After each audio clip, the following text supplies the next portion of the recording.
Jared Polin, FroKnowsPhoto.com, here with some quick tips for shooting the stars, aka astrophotography. Now, a lot of people think that you need some super expensive equipment to get pictures of things like the Milky Way, but the truth is that you don't. So I'm going to give you some quick tips for how you can do this no matter what camera and what lenses you have. So of course, some of the basic things you'll need a tripod and a cable release for shooting the photos, but if you don't have a cable release, you can simply use the timer mode in the camera, set it to 2, set it to 5 seconds, and the reason that you do that is so that you don't cause any shake in the camera when you take a picture. You can do this with any camera that you have. Even if you have a basic kit lens in 18-55, you can do that. My rules of thumb is that you start with the widest lens that you have, point it up at the Milky Way, and get ready to shoot. After that, shoot at the widest aperture. And when you're setting your shutter speed, I like to set it anywhere between 15 and 25 seconds,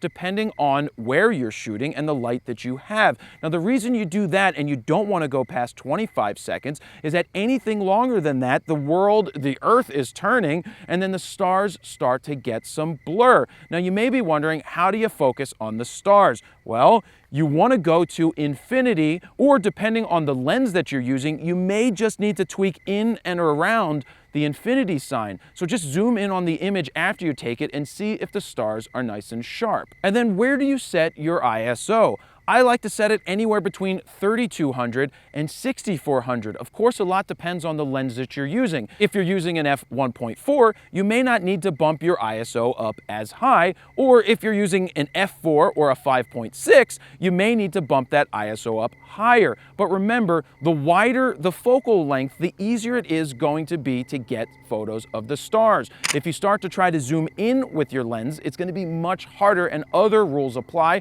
So I'm just helping you get the most simple photo that you can of the stars. Now, location plays a major role in getting photos of the stars. You don't want to be in the city because you're probably going to have too much light pollution and not be able to see the stars. So you want to go to a dark place, not a dark place inside, but a dark place anywhere where you can see a ton of stars. Just look up, set your camera up, follow these simple rules, and you should be able to get some basic, simple photos of the stars and the Milky Way. Now, after you're done getting pictures of just the stars, you can start to look for foreground elements where you can start painting with light and see if you can get some more interesting shots with the stars in the background. So that is a basic quick tip for how to shoot the stars in astrophotography. Be sure to leave some comments down below. Don't forget to subscribe here on YouTube and hit that thumbs up button.